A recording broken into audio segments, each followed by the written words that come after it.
இந்திய தேர்தல் ஆணையத்தோட அறிவுரைப்படி சிறப்பு தீவிர திருத்தமானது தமிழகம் முழுவதும் இப்போ நடந்துட்டு இருக்குது.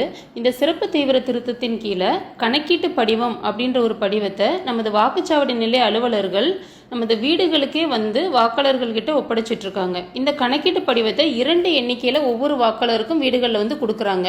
அந்த 2 படிவம் கொடுக்குறாங்க இல்லையா, அதில் ஒன்றை வந்து நிரப்பி வாக்காளர்கள் அவங்கள் வசம் வச்சுக்கலாம், ஒன்றை வந்து திரும்ப வாக்குச்சாவடி நிலைய அலுவலர்களுக்கே திரும்ப ஒப்படைக்கணும். இதை எப்படி கணக்கீட்டு படிவத்தை நிரப்பலாம் அப்படின்றத இப்போ பார்க்க போகிறோம். இந்த கணக்கீட்டு படிவத்தை பார்த்தீங்க அப்படின்னா இதில் மேற்பக்கத்தில் இந்திய தேர்தல் ஆணையம் கணக்கீட்டு படிவம்னு எழுதியிருக்கும். அதற்கு கீழே நேம் ஆஃப் தி பிஎல்ஓ இருக்கும், அடுத்து அவங்களோட கான்டாக்ட் நம்பர் இருக்கும், தொலைபேசி எண்.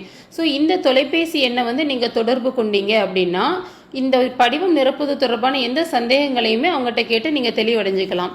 அந்த கணக்கீடு படிவத்தோட இந்த ஃபர்ஸ்ட் ரோலை பார்த்தீங்க அப்படின்னா ஏற்கனவே அச்சிடப்பட்ட நமது தற்போதைய வாக்காளர் பட்டியலில் உள்ள தங்களது விவரங்கள் வந்து இதில் வந்து குறிப்பிடப்பட்டிருக்கும். இதில் என்னெல்லாம் வருது அப்படின்னா வாக்காளரோட பெயர் இருக்கும், வாக்காளரோட புகைப்பட அடையாள அட்டை எண் வந்து குறிப்பிடப்பட்டிருக்கும், முகவரி விவரம் இருக்கும். இதை நீங்கள் சரி பார்த்துக்கலாம். அடுத்த காலமில் பார்த்தீங்கன்னா உங்களோட வரிசை எண், பாகம் எண், சட்டமன்ற பாராளுமன்ற தொகுதியோட பெயர், மாநிலம் இதெல்லாம் இருக்கும். இதுவும் நீங்கள் சரி பார்த்துக்கலாம். அதுக்கடுத்து பார்த்தீங்கன்னா ஒரு QR கோடு இருக்கும். அந்த QR கோடானது உங்களோட வாக்குச்சாவடி நிலைய அலுவலரோட பயன்பாட்டுக்கானது. இதை நீங்கள் வாக்காளராகிய நீங்கள் வந்து இதை வந்து எதுவுமே பண்ண வேண்டாம். அடுத்து உங்களோட ஃபோட்டோ வந்து தற்போதைய வாக்காளர் பட்டியலில் எப்படி இருக்கோ அந்த புகைப்படம் இங்கே காமிச்சிருப்பாங்க. இந்த புகைப்படம் வேண்டாம் அப்படின்னா தற்போது உள்ள ஏதாவது ஒரு பாஸ்போர்ட் சைஸ் அளவுள்ள கலர் ஃபோட்டோவை நீங்கள் இந்த பக்கத்தில் அதுக்குரிய இடத்துல நீங்கள் ஒட்டிடணும். இதை ஒட்டின பிறகு பார்த்தீங்கன்னா இந்த ஒரு பாக்ஸ் காமிச்சிருப்பாங்க. இந்த பாக்ஸில் இந்த உங்களோட பொதுவான விவரங்களை குறிப்பிடணும். அதாவது உங்களோட பிறந்த தேதி, இந்த டேட்டு /மந்த்து/இயர்ன்னு இருக்குல்லையே, நீங்கள் வந்து இந்த ஃபார்மெட்டில் நீங்கள் இந்த பிறந்த தேதியை இதில் குறிப்பிடணும். அடுத்து ஆதார் எண், இது வந்து விருப்ப தேர்வு தான். நீங்கள் வந்து தேவைப்பட்டால் விருப்பம் இருந்தால் நீங்கள் இந்த ஆதார் எண்ணை வந்து குறிப்பிடலாம். அதன் பிறகு உங்களோட கைபேசி எண்ணை வந்து நீங்கள் இதில் குறிப்பிடணும். அடுத்து உங்களது தந்தை அல்லது பாதுகாவலரின் பெயரை வந்து கட்டாயம் குறிப்பிடணும். அடுத்து தந்தை அல்லது பாதுகாவலரோட தற்போதைய வாக்காளர் புகைப்பட அடையாள அட்டை எண்ணை இங்கே குறிப்பிடணும். அடுத்து தாயாரோட பெயர் வந்து இங்கே குறிப்பிடணும். அடுத்து தாயாரோட வாக்காளர் புகைப்பட அடையாள அட்டை எண், அதுவும் இப்போது இருக்கிற வாக்காளர் புகைப்பட அடையாள அட்டை எண், அதை நீங்கள் இங்கே குறிப்பிடணும். அடுத்து துணைவரின் பெயர்னு இருக்கும். இதில் வாக்காளராகிய நீங்கள் வந்து ஆணாக இருந்தால் உங்களோட மனைவியின் பெயரையும், பெண்ணாக இருந்தால் உங்களோட கணவரோட பெயரையும் குறிப்பிடணும். அதற்கு கீழே மேலே உள்ள அந்த துணைவரோட வாக்காளர் புகைப்பட அடையாள அட்டை எண் இருந்தால் அதை நீங்கள் இங்கே தற்போதைய புகைப்பட அடையாள அட்டை இங்கே குறிப்பிடலாம். இந்த எல்லா விவரங்களுமே உங்களோட பொது விவரங்கள். இதை நீங்கள் குறிப்பிட்ட பிறகு கீழே பார்த்தீங்க அப்படின்னா 2 பாக்ஸ் காமிச்சிருப்பாங்க. அந்த 2ல் இடது பக்கம் பார்த்தீங்கன்னா முந்தைய சிறப்பு தீவிர திருத்தத்தில் உள்ள வாக்காளர் பட்டியலில் உள்ள வாக்காளரின் விவரங்கள்னு இருக்கும்.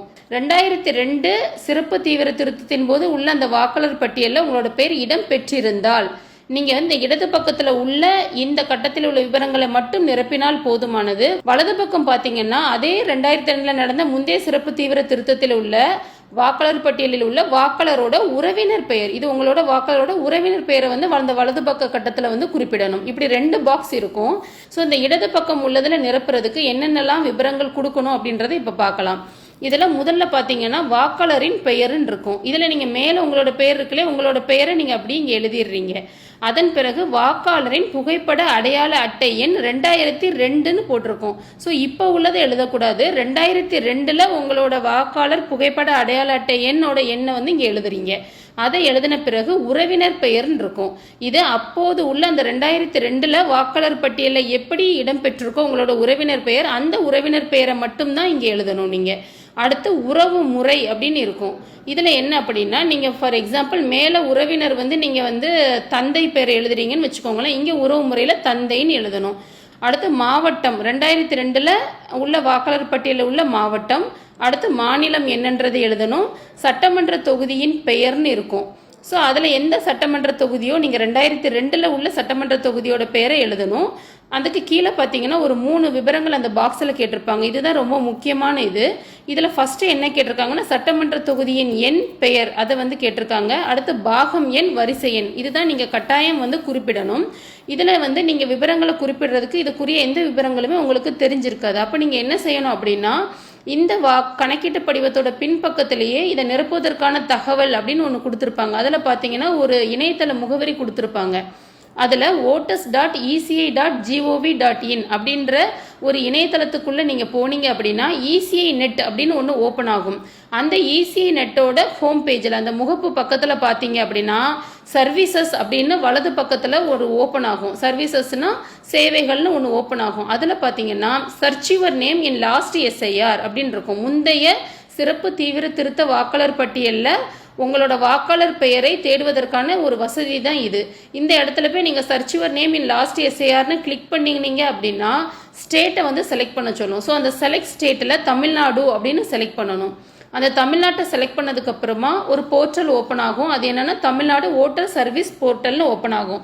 இதில் பார்த்தீங்கன்னா முதலாவதாக ஒன்று வரும். அது வந்து சர்ச் பை நேம், அதாவது நேம் வாக்காளரோட பெயரை வந்து குறிப்பிட்டு தேடுற ஒரு வசதி. அதை நீங்கள் சர்ச் பண்ணுறதுக்கு கிளிக் பண்ணினீங்க அப்படின்னா அதில் என்ன விவரங்கள்லாம் கேட்கும்னா உங்களோட மாவட்டம் என்ன, உங்களோட சட்டமன்ற தொகுதி என்ன, இதெல்லாம் 2002 உள்ள விவரங்கத்தில் நீங்கள் இங்கே குறிப்பிடணும். அதில் உங்களோட மாவட்டம், சட்டமன்ற தொகுதி, அப்புறம் உங்களது பெயர், அப்புறம் உங்களோட அப்பா அல்லது அம்மா அல்லது கணவர் இல்லைன்னா உங்களோட லீகல் கார்டியன், உங்களோட பாதுகாவலர், அவங்களோட விவரங்களை குறிப்பிட்டுட்டு அந்த வெரிஃபிகேஷன் கோடுன்னு ஒன்று இருக்கும். அதை நீங்கள் கொடுத்துட்டீங்க அப்படிங்கன்னா அதுக்கப்புறம் சப்மிட்டுன்னு கொடுக்கணும். ஸோ இந்த விவரங்களை கொடுத்துட்டு சப்மிட் கொடுத்துட்டீங்க அப்படின்னா கீழே வந்து ஒரு டிஸ்பிளே வரும். அந்த டிஸ்பிளேல 2002 உங்களோட வாக்காளர் பட்டியலில் எப்படி விவரங்கள் இருக்கோ அது அப்படியே இங்கே கீழே காமிக்கும்.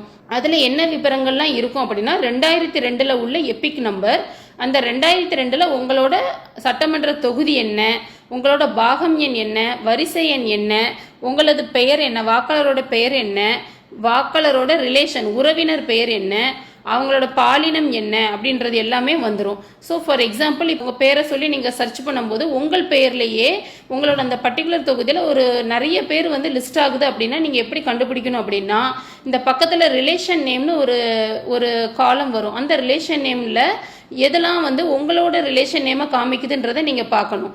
அதை வச்சு நீங்கள் உங்களோட பர்டிகுலர் பார்ட் நம்பர் என்ன, சீரியல் நம்பர் என்னன்றதை எடுத்து இதில் எழுதிடலாம். இப்போ வந்து வாக்காளர் பெயரும் சேமா இருக்குது, உங்களோட உறவினர் பெயரும் அதில் சேமா வருது அப்படிங்கும்போது என்ன பண்ணணும் அப்படின்னா கடைசியாக வியூன்னு ஒரு ஆப்ஷன் இருக்கும். அந்த வியூவை நீங்கள் கிளிக் பண்ணினீங்க அப்படின்னா உங்களோட பாகம் எண் என்னன்றது பக்கத்தில் உங்களோட வாக்குச்சாவடி என்னன்றது வரும். அதாவது நீங்கள் எங்கே ஓட்டு போட்டிங்களோ அந்த ஓட்டு போட்ட இடம் வந்து வரும். ஸோ அதை பார்க்கும்போது உங்களுக்கு எங்கன்றது ஈஸியாக தெரிஞ்சிடும். இந்த வகையில் உங்களோட சட்டமன்ற தொகுதியோட எண் மற்றும் பெயர், பாகம் எண், வரிசை எண்ணை நீங்கள் ஈஸியாகவே அந்த இடத்துல நிரப்பிடலாம். ஸோ இடது பக்கத்தில் இந்த எல்லா விவரங்களையுமே நீங்கள் நிரப்பின பிறகு நீங்கள் கையொப்பமிட்டு கொடுத்தா போதுமானது. ஒருவேளை 2002 சிறப்பு தீவிர திருத்த வாக்காளர் பட்டியலில் உங்களோட பெயர் இடம் பெறலைன்னு வச்சுக்கோங்க. அப்படிங்கும்போது மேலே குறிப்பிட்ட பொது விவரங்கள் எப்பயும் போல் நீங்கள் நிரப்பிடணும். ஆனால் இந்த நேரம் நீங்கள் இடது பக்கத்தில் காணப்படுற அதை நீங்கள் நிரப்ப வேண்டிய அவசியம் கிடையாது. வலது பக்கம் கட்டத்தில் வருது பார்த்தீங்களா, முந்தைய சிறப்பு தீவிர திருத்த வாக்காளர் பட்டியலில் உள்ள வாக்காளரின் உறவினர் பெயர்னு இருக்கும். உங்களோட பேர் அந்த லிஸ்ட்டில் வரலை, 2002 லிஸ்ட்டில் வரலை. பட் உங்களோட உறவினர் பெயர் வந்துட்டு அந்த 2002 பட்டியலில் இடம்பெற்றிருக்கும். அப்படிங்கும்போது நீங்கள் இந்த வலது பக்கத்தில் காணப்படுற அந்த கட்டத்தில் உள்ள விவரங்களை மட்டும் நிரப்பினாலே போதுமானது. ஸோ இதில் என்னெல்லாம் கேட்குது விவரங்களை நிரப்பணுன்றது இப்போ பார்க்கலாம். முந்தைய சிறப்பு தீவிர திருத்த வாக்காளர் பட்டியலில் உள்ள வாக்காளரின் உறவினர் பெயர்னு வருது இல்லையா, அதுக்கு கீழே பார்த்தீங்கன்னா பெயர்னு ஒன்று காமிக்கும். இந்த பெயர்ன்றது உங்களோட உறவினர் பெயர். ஃபார் எக்ஸாம்பிள் நீங்கள் இதில் உங்களோட தாய் பெயரையோ தந்தை பெயரையோ தாத்தா அல்லது பாட்டி யார் பெயரானாலும் நீங்கள் இங்கே குறிப்பிடலாம். அந்த பெயரை நீங்கள் இங்கே எழுதணும். இதில் எழுதினது பிறகு அதுக்கு அடுத்து பார்த்தீங்கன்னா வாக்காளரின் புகைப்பட அடையாள அட்டை எண் 2002 அப்படின்னு காமிக்கும். இது என்ன அப்படின்னா மேலே சொல்லியிருக்கோம் இல்லையா, அந்த வரிசை எண் 1ல் உள்ள நபரோட 2002 வாக்காளர் அடையாள அட்டை எண். அதாவது மேலே நீங்கள் இப்போ உங்கள் அப்பா பேர் கொடுத்துருந்தீங்க அப்படின்னா அப்பாவோட 2002 வாக்காளர் அடையாள அட்டை எண்ணை இங்கே குறிப்பிடணும். அதன் பிறகு உறவினர் பெயர்னு இருக்கும். இது என்ன அப்படின்னா அந்த 2002 பட்டியலில் அந்த உங்களோட அப்பா பேரை வந்து நீங்கள் போட்டு தேடும்போது அது பக்கத்தில் உங்கள் அப்பாவோட உறவினர்னு அப்போ உள்ள வாக்காளர் பட்டியலில் யார் பேரை உறவினர்னு காமிச்சதோ அவங்களோட பேரை தான் எழுதணும். 2002 வாக்காளர் பட்டியலில் இடம்பெற்றுள்ள உறவினர் பேரை மட்டுமே எழுத வேண்டும்னு அதனால தான் குறிப்பிட்டிருக்கோம். ஸோ அதை எழுதினதன் பிறகு உறவு முறை, அதாவது மேலே எழுதியுள்ள அந்த உறவினருக்கும் வாக்காளரான உங்களுக்கும் உள்ள உறவு முறையை இந்த இடத்துல குறிப்பிடணும். ஃபார் எக்ஸாம்பிள் நீங்க மேல உங்களோட அப்பாவோட பேர் எழுதியிருந்தீங்கன்னா இந்த இடத்துல அப்பாவுக்கும் உங்களுக்கும் உள்ள உறவு முறையா தந்தைன்றதை இங்க குறிப்பிடணும். ஸோ அதன் பிறகு உங்களோட 2002 அந்த வாக்காளர் பட்டியலில் உள்ள குறிப்பிடப்பட்ட அந்த மாவட்டம், மாநிலம், அப்புறம் சட்டமன்ற தொகுதி 2002 உள்ள சட்டமன்ற தொகுதி, இந்த எல்லா விவரங்களையுமே நீங்க இங்க குறிப்பிடணும். அந்த லெஃப்ட் சைட்ல இருந்த மாதிரி இங்கேயும் அந்த 3 காலம் 3 பாக்ஸ் கேட்கும். ஒன்று சட்டமன்ற தொகுதியோட எண், பெயர், அடுத்து பாகம் எண், வரிசை எண், இதை வந்து நீங்க இங்க நிரப்ப வேண்டியிருக்கும். இதை நிரப்புறதுக்கும் நான் ஏற்கனவே சொன்ன அதே மெத்தட் தான் நான் திரும்பியும் சொல்றேன். இதற்கு பின்னாடி பாத்தீங்கன்னா இந்த தகவல்களை நிரப்பும் முறைன்றதுல ஒரு இணையதள முகவரி இருக்கும். voters.eci.gov.in அப்படின்னு ஒரு வெப்சைட் கொடுத்துருப்போம். அதில் நீங்க கிளிக் பண்ணீங்க அப்படின்னா ECI net அப்படின்ற ஒரு ஹோம் பேஜ் வந்து ஓபன் ஆகும். அதுல வலது பக்கம் பாத்தீங்கன்னா சர்வீசஸ் இருக்கும். Search your name in last SIRனு இருக்கும். முந்தைய சிறப்பு தீவிர திருத்த அந்த வாக்காளர் பட்டியல்ல உங்களோட அந்த வாக்காளரோட பெயரை வந்து தேடுவதற்கான ஒரு வசதின்னு சொல்லியிருக்கேன். இதை கிளிக் பண்றீங்க. இதை கிளிக் பண்ணதுக்கு அப்புறம் ஸ்டேட்டை வந்து செலக்ட் பண்ண சொல்லும், மாநிலம் என்னன்றதை. இதுல தமிழ்நாடுன்னு செலக்ட் பண்றீங்க. இதுல Tamil Nadu voter service portal open ஆகுது. இதுல சர்ச் பை நேம். ஸோ இது வரைக்கும் நீங்க கொடுக்குற எல்லாமே சேம் தான். இதுல சர்ச் பை நேம்ன்றத நேம் வச்சு நீங்க சர்ச் பண்ற ஆப்ஷனை கிளிக் பண்ண பிறகு கீழே வந்து விவரங்கள் கேட்கும். அதுல டிஸ்ட்ரிக்ட் என்ன, எந்த மாவட்டம், எந்த சட்டமன்ற தொகுதின்னு கேட்கும். இது எல்லாமே 2002 உள்ள அந்த சட்டமன்ற தொகுதியை தான் நீங்க இதுல கொடுக்கணும். நேம்னு கொடுக்குற இடத்துல இதுக்கு முன்னாடி ஃபர்ஸ்ட் கேட்டகரியில உங்களோட பேரை நீங்க சர்ச் பண்ணீங்க. ஏன்னா நீங்க 2002 பட்டியலில் இருந்தீங்க, அதனால நீங்க வந்து உங்களோட பேரை போட்டு நீங்க சர்ச் பண்ணீங்க. இப்போ நீங்க 2002 இல்லைங்கும் போது உங்களோட உறவினர் பேரை தான் இங்க சர்ச் பண்ணணும். ஃபார் எக்ஸாம்பிள் நீங்க இதுல ஆல்ரெடி தந்தை பேரை கொடுத்துருந்தீங்கன்னா இங்க தந்தை பேரை போடணும், தாய்னா தாய் போடணும். ஸோ யாரோட பேரை உறவினர் வந்து நீங்க குறிப்பிடுறீங்களோ அவங்களோட பேரை வந்து இந்த இடத்துல கொடுக்கணும். அடுத்து ஃபாதர் இல்ல மதர், ஹஸ்பண்ட் ஆர் லீகல் கார்டியனை வந்துட்டு நீங்க இங்க போடணும் அடுத்த காலம்ல. அடுத்து வெரிஃபிகேஷன் கோட், இதை நீங்க கிளிக் பண்ணி சப்மிட்னு கொடுத்துட்டீங்க அப்படின்னா 2002 உங்களோட உறவினர் நீங்க சொல்றீங்களே அவங்களோட விவரங்கள் வந்து அப்படியே வந்து உங்களுக்கு டிஸ்பிளே ஆகும். ஸோ 2002 நீங்க சொல்ற அந்த யாரை ஓட்டர் போட்டீங்களோ அவங்களோட எபிக் நம்பர் என்னன்றது வரும். அவங்களோட சட்டமன்ற தொகுதி, அவங்களோட பகுதி எண், வரிசை எண், அடுத்து அவங்களோட ஓட்டர் நேம் 2002 அவங்க பேர் எப்படி இடம்பெற்றுச்சு, யாரை சொல்றீங்களோ உறவு அவங்களோட ரிலேஷன் பேர் என்ன, அடுத்த பாலினம் என்ன, எல்லாமே வந்துடும். ஃபார் எக்ஸாம்பிள் உங்களோட தந்தையை தான் நீங்க போடுறீங்க. ஒரு எக்ஸாம்பிளுக்கு சொல்றேன், யார் வேணா போடலாம், தாய் தந்தை தாத்தா பாட்டி யார் வேணா போடலாம். நீங்க யாரை குறிப்பிட்டிருக்கீங்களோ அவங்க பேர்ல ஒரு நிறைய என்ட்ரி, ஒன்றுக்கும் மேற்பட்ட விவரங்கள் வந்து இங்க டிஸ்பிளே ஆகும்போது என்ன செய்யணும் அப்படின்னா ரிலேஷன் நேம்ன்ற காலம் பார்க்கணும். நீங்க சொல்லி இருக்கிற அந்த ஓட்டரோட ரிலேஷன் பேர் வரும், அது வந்து எது கரெக்டா இருக்குன்னு பார்க்கணும். இப்போ உங்க அப்பா பேரை வச்சு சர்ச் பண்றீங்க அப்படின்னா அப்பாவோட அப்பா பேர் என்ன அப்படின்றத நீங்க பார்த்து நீங்க கரெக்டா கண்டுபிடிச்சு உங்களோட பார்ட் நம்பர், சீரியல் நம்பர், சட்டமன்ற தொகுதியை நீங்க கண்டுபிடிச்சிடலாம்.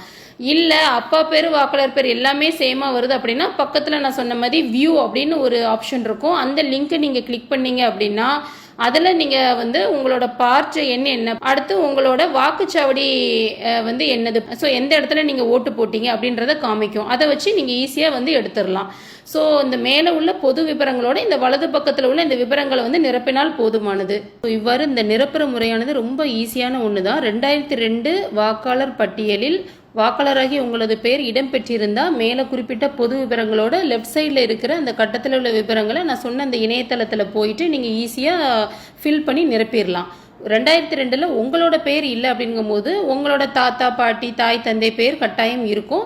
அதை நீங்கள் வந்துட்டு தேடுதல் அதே வெப்சைட்டில் போய் நீங்கள் தேடுனீங்கன்னா அதை வச்சும் இந்த வலது பக்கத்தில் உள்ள அந்த விவரங்களை மட்டும் ஈஸியாக நிரப்பிடலாம். ஸோ இடது பக்கம் உள்ளது வந்து 2002 பட்டியலில் உங்களோட பேர் இருந்தால், வலது பக்கமானது உங்களோட பேர் இல்லாமல் உங்களோட உறவினர் பேர் வந்து இருந்துச்சுன்னா, ஸோ இதுதான் ஈஸியான இது. இந்த மேலே குறிப்பிட்ட பொது விவரங்களோட இடதோ இல்லை வலதோ எது உங்களுக்கு வருமோ அதை நீங்கள் ஃபில் பண்ணதுக்கு பிறகு கீழே பார்த்தீங்க அப்படின்னா உங்களோட கையெழுத்து வந்து வாக்காளராகிய நீங்கள் வந்துட்டு இதை ஃபில் பண்ணீங்கன்னா உங்களோட கையொப்பம் வந்து இடணும். நீங்கள் ஃபில் பண்ணல அப்படின்னா உங்க குடும்பத்தில் உள்ள வேறு எந்த வயது வந்த குடும்ப உறுப்பினரும் கையொப்பம் இடலாம். இல்லைன்னா இடது கை பெருவிரல் ரேகை அதையும் தம்பு இம்ப்ரெஷனும் வைக்கலாம். ஸோ இதை வச்சதன் பிறகு கீழே பார்த்தீங்கன்னா BLO வந்துட்டு கையொப்பமிடணும். ஸோ இவ்வாறு நீங்கள் கையொப்பமிடணும், BLO கையொப்பமிடணும். இந்த ரெண்டு உங்களுக்கு கொடுக்கப்பட்ட 2 எண்ணிக்கையில் உள்ள அந்த படிவத்திலையுமே நிரப்பின பிறகு ஒன்றை வந்து நீங்கள் கைவசம் வச்சுக்கிடணும். இன்னொன்று வந்து வாக்குச்சாவடி நிலைய அலுவலர் வந்து உங்ககிட்ட வந்து வீடுகளுக்கே வந்து அதை வாங்கிக்குவாங்க. நீங்கள் எல்லாத்தையும் நிரப்பி கொடுத்தால் மட்டுமே வரப்போகிற அந்த வரைவு வாக்காளர் பட்டியலில் உங்களோட பெயரானது இடம்பெறும். நீங்கள் நிரப்பி கொடுக்கல அப்படின்னா வாக்காளர் பட்டியலேருந்து உங்களோட பெயரானது நீங்கள் வாய்ப்பு இருக்குது. அதனால் உங்களுக்கு கொடுக்கப்பட்ட அந்த கணக்கீட்டு படிவத்தை நீங்கள் விரைவில் நிரப்பி உங்களோட பிஎல்ஓ கிட்ட இதை ஒப்படைக்கணும். இதை ஒப்படைச்சிட்டு இப்போ வரப்போகிற 2026 வாக்காளர் பட்டியலில் உங்களோட பெயர் இடம்பெறதை வாக்காளராகிய ஒவ்வொருவரும் நீங்கள் உறுதி செய்யணும். நன்றி.